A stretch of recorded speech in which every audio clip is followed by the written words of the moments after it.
Hi, Merrick-Moore. Let's go ahead and read Chapter 6. A lot happened in Chapter 5, and Percy now understands a lot more about his situation. So we're going to jump right back into it at Camp Half-Blood. Chapter 6. I become the supreme lord of the bathroom. Once I got over the fact that my Latin teacher was a horse, we had a nice tour, though I was careful not to walk behind him. I'd done Pooper Scooper Patrol and the Macy's Thanksgiving Day Parade a few times, and I'm sorry, I did not trust Chiron's back end the way I trusted his front. We passed the volleyball pit. Several of the campers nudged each other. One pointed to the Minotaur horn I was carrying. Another said, "That's him." Most of the campers were older than me. Their satyr friends were bigger than Grover, all of them trotting around in orange Camp Half-Blood t-shirts with nothing else to cover their bare, shaggy hindquarters. I wasn't normally shy, but the way they stared at me made me uncomfortable. I felt like they were expecting me to do a flip or something. I looked back at the farmhouse. It was a lot bigger than I'd realized. 4 stories tall, sky blue with white trim like an upscale seaside resort. I was checking out the brass eagle weather vane on top when something caught my eye. A shadow in the uppermost window of the attic gable. Something had moved the curtain just for a second, and I got the distinct impression that I was being watched. "What's up there?" I asked Chiron. He looked where I was pointing and his smile faded. "Just the attic." "Somebody lives there?" "No," he said with finality. "Not a single living thing." I got the feeling he was being truthful, but I was also sure something had moved the curtain. "Come along, Percy," Chiron said, his light-hearted tone now a little forced. "Lots to see." We walked through the strawberry fields where campers were picking bushels of berries while a satyr played a tune on a reed pipe. Chiron told me the camp grew a nice crop for exports to New York restaurants and Mount Olympus. "It pays our expenses," he explained, "and the strawberries take almost no effort." He and Mr. D had this effect on fruit-bearing plants. He said Mr. D had this effect on fruit-bearing plants. They just went crazy when he was around. It worked best with wine grapes, but Mr. D was restricted from growing those, so they grew strawberries instead. I watched the satyr playing his pipe. His music was causing lines of bugs to leave the strawberry patch in every direction, like refugees fleeing a fire. I wondered if Grover could work that kind of magic with music. I wondered if he was still inside the farmhouse, getting chewed out by Mr. D. "Grover won't get in too much trouble, will he?" I asked Chiron. "I mean, he was a good protector, really." Chiron sighed.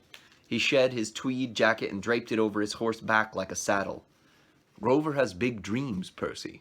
Perhaps bigger than are reasonable. To reach his goal, he must first demonstrate great courage by succeeding as a keeper, finding a new camper and bringing him safely to Half-Blood Hill." "But he did that." "I might agree with you," Chiron said, "but it's not my place to judge. Dionysus and the Council of Cloven Elders must decide. I'm afraid they might not see this assignment as a success. After all, Grover lost you in New York. Then there's the unfortunate, fate of your mother. The fact that Grover was unconscious when you dragged him over the property line. The council might question whether this shows any courage on Grover's part." I wanted to protest. None of what had happened was Grover's fault. But I also felt really, really guilty. If I hadn't given Grover the slip at the bus station, he might not have gotten in trouble. "He'll get a second chance, won't he?" Chiron winced. "I'm afraid that was Grover's second chance, Percy. The council was not anxious to give him another either, after what happened the first time, 5 years ago. Olympus knows I advised him to wait longer before trying again. He's still so small for his age." "How old is he?" "Oh, 28. "What? And he's in 6th grade?" "Satyrs mature half as fast as humans, Percy. Grover has been the equivalent of a middle school student for the past 6 years. "That's horrible." "Quite," Chiron agreed. "At any rate, Grover is a late bloomer, even by satyr standards, and not very accomplished at woodland magic. Alas, he was anxious to pursue his dream. Perhaps now he will find some other career." "That's not fair. What happened the first time? Was it really so bad?" Chiron looked away quickly. "Let's move along, shall we?" But I wasn't quite ready to let the subject drop. Something had occurred to me when Chiron talked about my mother's fate, as if he were intentionally avoiding the word death. The beginning of an idea, a tiny, hopeful fire started forming in my mind.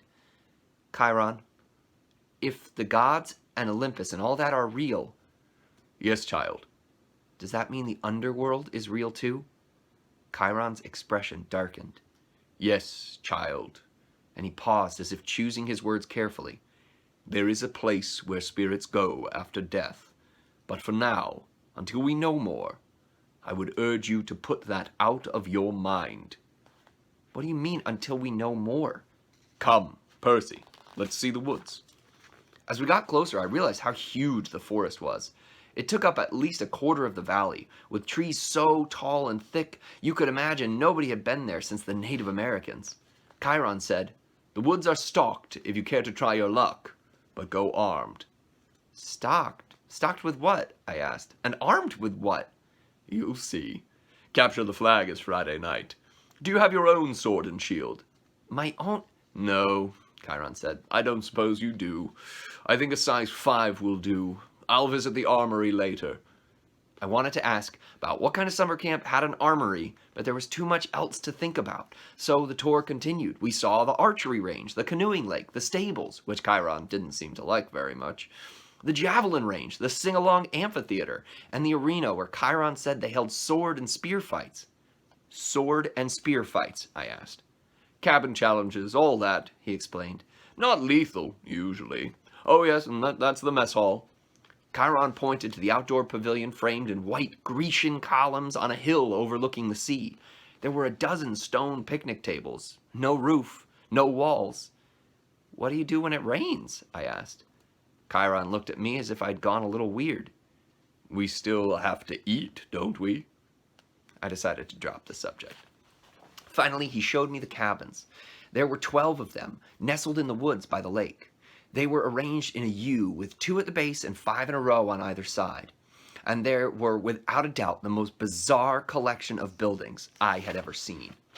Except for the fact that they had a large brass number above the door, odds on the left, even on the right, they looked absolutely nothing alike. Number 9 had smokestacks, like a tiny factory. Number 4 had tomato vines on the wall, and a roof made out of real grass.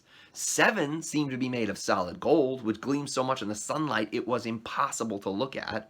They all faced a common area about the size of a soccer field, dotted with Greek statues, fountains, flower beds, and a couple of basketball hoops, which were more my speed. In the center of the field was a huge stone-lined fire pit. Even though it was a warm afternoon, the hearth smoldered. A girl about 9 years old was tending the flames, poking the coals with the sticks. The pair of cabins at the head of the field, numbers 1 and 2, looked like his and hers mausoleums, big white marble boxes with heavy columns in front. Cabin 1 was the biggest and bulkiest of the 12. Its polished bronze doors shimmered like a hologram, so that from different angles lightning bolts seemed to streak across them. Cabin 2 was more graceful somehow. It was garlanded with pomegranates and flowers with slimmer columns, and the walls were carved with images of peacocks. Zeus and Hera? I guessed. Correct, Chiron said. Their cabins look empty. Several of the cabins are, that's true. No one ever stays in 1 or 2. Okay, so each cabin had a different god, like a mascot. 12 cabins for the whole 12 Olympians, but why would some be empty? I stopped in front of the first cabin on the left, cabin 3. It wasn't high and mighty like cabin 1, but long and low and stolid. The outer walls were rough gray stone, studded with pieces of seashell and coral, as if the slabs had been hewn straight from the bottom of the ocean floor. I peeked inside the open doorway, and Chiron said, "Oh, I wouldn't do that."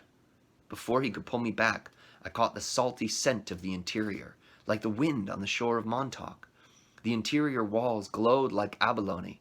There were 6 empty bunk beds with silk sheets turned down, but there was no sign anyone had ever slept there. The place felt so sad and lonely. I was glad when Chiron put his hand on my shoulders and said, "Come along, Percy." Most of the other cabins were crowded with campers. Number 5 was bright red, a real nasty paint job, as if the color had been splashed on with buckets and fists. The roof was lined with barbed wire. A stuffed wild boar head hung over the doorway, and its eyes seemed to follow me. Inside, I could see a bunch of mean-looking kids, both girls and boys, arm wrestling, arguing with each other while the rock music blared. The loudest was a girl, maybe 13 or 14. She wore a size XXXL Camp Half-Blood t-shirt under a camouflage jacket. She zeroed in on me and gave me an evil sneer. She reminded me of Nancy Bobofit, though the camper girl was much bigger and tougher looking, and her hair was long and stringy instead of brown, and brown instead of red. I kept walking, trying to stay clear of Chiron's hooves. "We haven't seen any other centaurs," I observed. "No," said Chiron sadly. "My kinsmen are a wild and barbaric folk, I'm afraid. You might encounter them in the wilderness or at major sporting events, but you won't see any here." "You said your name was Chiron.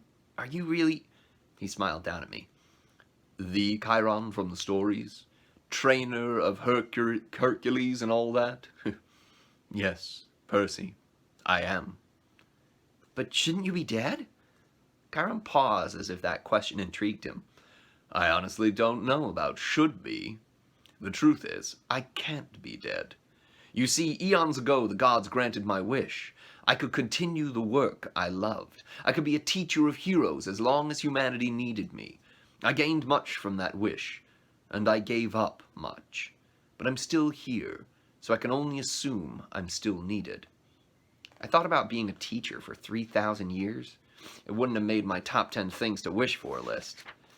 "Doesn't it ever get boring?" No, he said. "Horribly depressing at times, but never boring."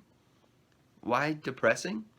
Chiron seemed to turn hard of hearing again. "Oh, look, Annabeth is waiting for us." The blonde girl I'd met at the big house was reading a book in front of the last cabin on the left, number 11. When we reached her, she looked me over critically, like she was still thinking about how much I drooled. I tried to see what she was reading, but I couldn't make out the title. I thought my dyslexia was acting up, and then I realized the title wasn't even English. The letters looked Greek to me. I mean literally, Greek. There were pictures of temples and statues and different kinds of columns, like those in an architecture book. "Annabeth," Chiron said, "I have master's archery class at noon. Would you take Percy from here?" "Yes, sir." "Cabin 11, Chiron told me, gesturing toward the doorway. "Make yourself at home." Out of all the cabins, 11 looked the most like a regular old summer camp cabin, with the emphasis on old. The threshold was worn down, the brown paint was peeling. Over the doorway was one of those doctor symbols, a winged pole with 2 snakes wrapped around it. What'd they call it? A caduceus? Inside, it was packed with people, boys and girls, way more than the number of bunk beds. Sleeping bags were spread all over the floor. It looked like a gym where the Red Cross had set up an evacuation center. Chiron didn't go in. The door was too low for him.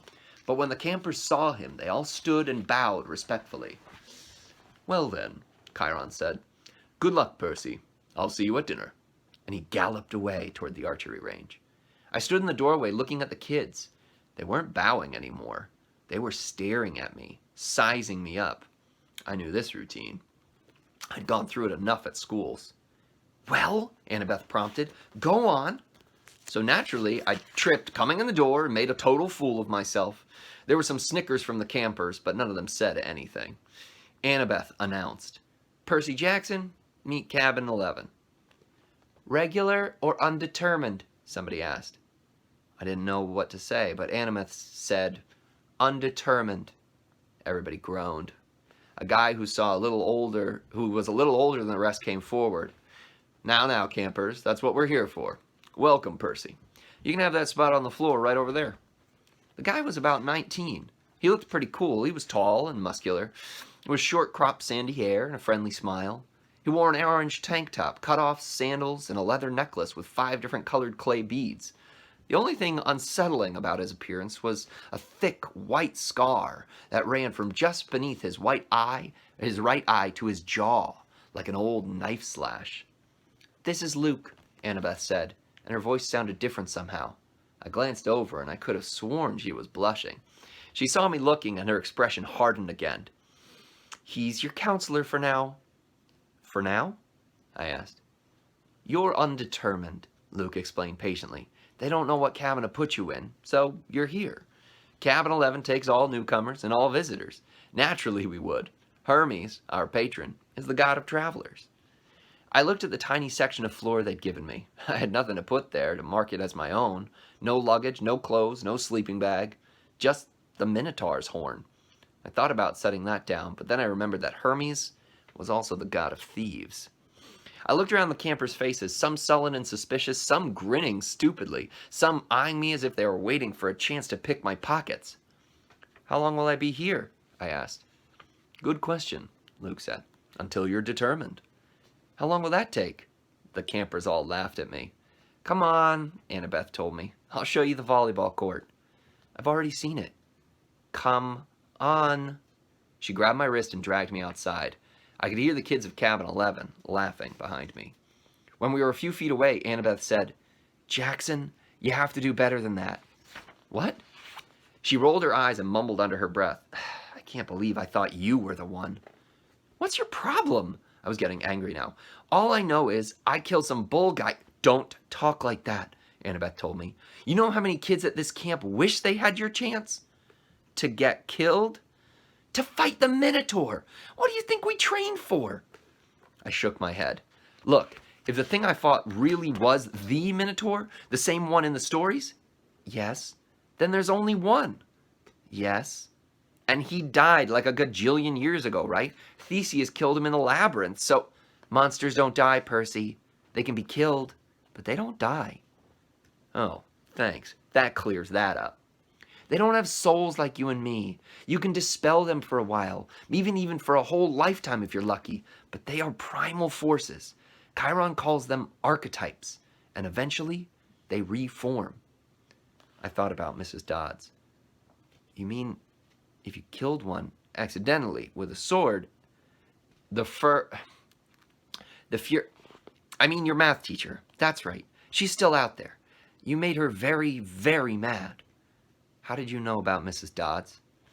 "You talk in your sleep." "You called her something. A fury? They're Hades' torturers, right?" Annabeth glanced nervously at the ground, as if she expected it to open up and swallow her. "You shouldn't call them by name, even here. We call them the kindly ones, if we have to speak of them at all." "Look, is there anything we can say without it thundering?" I sounded whiny even to myself, but right then I didn't care. Why do I have to stay in Cabin 11 anyway? Why is everyone so crowded together? There are plenty of empty bunks right over there. I pointed to the first few cabins, and Annabeth turned pale. "You don't just choose a cabin, Percy. It depends on who your parents are. Or your parent." She stared at me, waiting for me to get it. "My mom is Sally Jackson," I said. "She works at the candy store in Grand Central Station. At least she used to." "I'm sorry about your mom, Percy, but that's not what I mean. I'm talking about your other parent, your dad." "He's dead. I never knew him." Annabeth sighed. Clearly, she'd had this conversation before with other kids. "Your father's not dead, Percy." "How can you say that? You know him?" "No, of course not." "Then how can you say—" "Because I know you. You wouldn't be here if you weren't one of us." "You don't know anything about me." "No?" She raised an eyebrow. "I bet you moved around a lot from school to school. I bet you were kicked out of a lot of them." "How? Diagnosed with dyslexia? Probably ADHD too?" I tried to swallow my embarrassment. What does that have to do with anything? Taken together, it's almost a sure sign. The letters float off the page when you read, right? That's because your mind is hardwired for ancient Greek. And the ADHD? You're impulsive. Can't sit in a classroom. That's your battlefield reflexes. In a real fight, they keep you alive. As for the attention problems, that's because you see too much, Percy, not too little. Your senses are better than regular mortals. Of course the teachers want you medicated. Most of them are monsters. They don't want you seeing them for what they are. You sound like you went through the same thing." "Most of the kids here did. If you weren't like us, you couldn't have survived the Minotaur, much less the ambrosia and nectar." "Ambrosia and nectar? The food and the drink we were giving to you to make you better? That stuff would have killed a normal kid. It would have turned your blood to fire and your bones to sand, and you'd be dead. Face it. You're half-blood." A half-blood. I was reeling with so many questions. I didn't know where to start. And then a husky voice yelled, "Whoa, a newbie!" I looked over. The big girl from the ugly red cabin was sauntering over us. She had 3 other girls behind her, all big and ugly and mean and looking like her, all wearing camo jackets. "Clarice," Annabeth sighed, "why don't you go polish your spear or something?" "Sure, Miss Princess," the big girl said, "so I can run you through with it Friday night." "Era es Caracas," Annabeth said, which I somehow understood was Greek for "go to the crows," though I had a feeling it was a worse curse than it sounded. "You don't stand a chance." "We'll pulverize you," Clarice said, but her eye twitched. Perhaps she wasn't sure she could follow through on this threat. She turned toward me. "Who's this little runt?" "Percy Jackson," Annabeth said. "Meet Clarice, daughter of Ares." I blinked. "Like the war god?" Clarice sneered. "You got a problem with that?" "No," I said, recovering my wits. "Just explains the bad smell." Clarice growled. "We got an initiation ceremony for newbies, Prissy." "Percy?" "Whatever. Come on, I'll show you." "Clarice," Annabeth tried to say. "Stay out of it, wise girl." Annabeth looked pained, but she did stay out of it, and I didn't really want her to help. I was the new kid. I had to earn my own rep. I handed Annabeth my Minotaur horn and got ready to fight, but before I knew it, Clarice had me by the neck and was dragging me toward the cinder block building that I knew immediately was the bathroom. I was kicking and punching. I'd been in plenty of fights before, but this big girl Clarice had hands like iron. She dragged me into the girls' bathroom. There was a line of toilets on one side and a line of shower stalls down the other. It smelled just like any public bathroom, and I was thinking, as much as I could think with Clarice ripping my hair out, that if this place belonged to the gods, they should have been able to afford classier Johns. Clarice's friends were all laughing, and I was trying to find the strength that I'd use to fight the Minotaur, but it just wasn't there. "Like he's big 3 material," Clarice said as she pushed me toward one of the toilets. "Yeah, right. Minotaur probably fell over laughing. He was so stupid looking." Her friend snickered. Annabeth stood in the corner, watching through her fingers. Clarice bent me over on my knees and started pushing my head toward the toilet bowl. It reeked like rusted pipes and, well, the stuff that goes in toilets. I strained to keep my head up. I was looking at that scummy water thinking, I will not go into that. I will not. I won't. And then something happened. I felt a tug in the pit of my stomach. I heard the plumbing rumble, the pipes shudder. Clarice's grip on my hair loosened, and water shot out of the toilet, making an arc straight over my head. The next thing I knew, I was sprawled on the bathroom tiles with Clarice screaming behind me. I turned just as water blasted out of the toilet again, hitting Clarice straight in the face so hard it pushed her down onto her butt. The water stayed on her like the spray from a fire hose, pushing her backward into a shower stall. She struggled, gasping, and her friends started coming toward her, but then the other toilets exploded too. 6 more streams of toilet water blasted them back. The showers acted up too. Together, all the fixtures sprayed the camouflage girls right out of the bathroom, spinning them around like pieces of garbage being washed away. As soon as they were out the door, I felt the tug in my gut lessen, and the water shut off as quickly as it had started. The entire bathroom was flooded. Annabeth hadn't been spared. She was dripping wet, but she hadn't been pushed out the door. She was standing in exactly the same place, staring at me in shock. I looked down and realized I was sitting in the only dry spot in the whole room. There was a circle of dry floor around me. I didn't have one drop of water on my clothes. Nothing.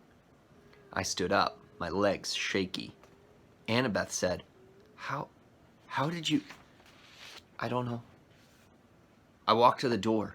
Outside, Clarice and her friends were sprawled in the mud, and a bunch of other campers had gathered around to gawk. Clarice's hair was flattened across her face, her camouflage jacket was sopping, and she smelled like sewage. She gave me a look of absolute hatred. "You are dead, new boy. You are totally dead."